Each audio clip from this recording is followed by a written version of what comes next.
classic case are these folks, for instance, who have brought in these wild boar for their hunting.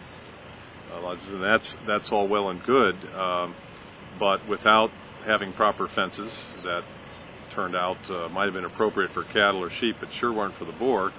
These animals have now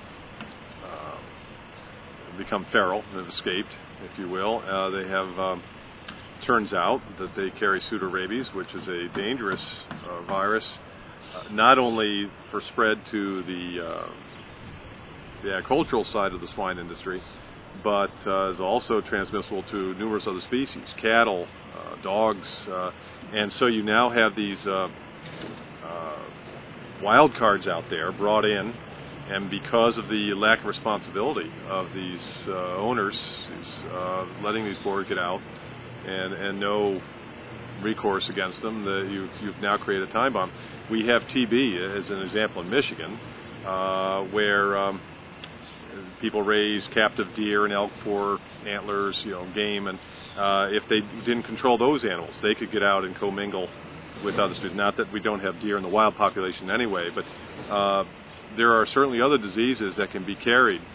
Everybody's talking about avian flu, and if you look at the issues in some of the outbreaks we've had in California, for instance, with the migrant population, and or at least associated with they have raising their own poultry, backyard poultry, or in Asia, where much more commonplace for many more people to have just a small number of birds for their own consumption. That was just a melting pot, or maybe more of a time bomb for the transmission. This disease has had a lot of people concerned. So proper restraint, as we talked about earlier, I was talking about safety or handling the animals, maybe protection against predators, coral, that sort of thing.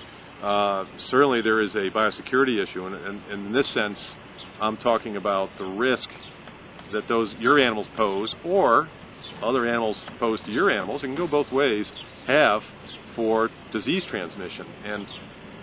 And just realize that some of the diseases we're talking about, when we talk about biosecurity, are not just exclusive for the animals alone. They do have a potential for human transmission as well.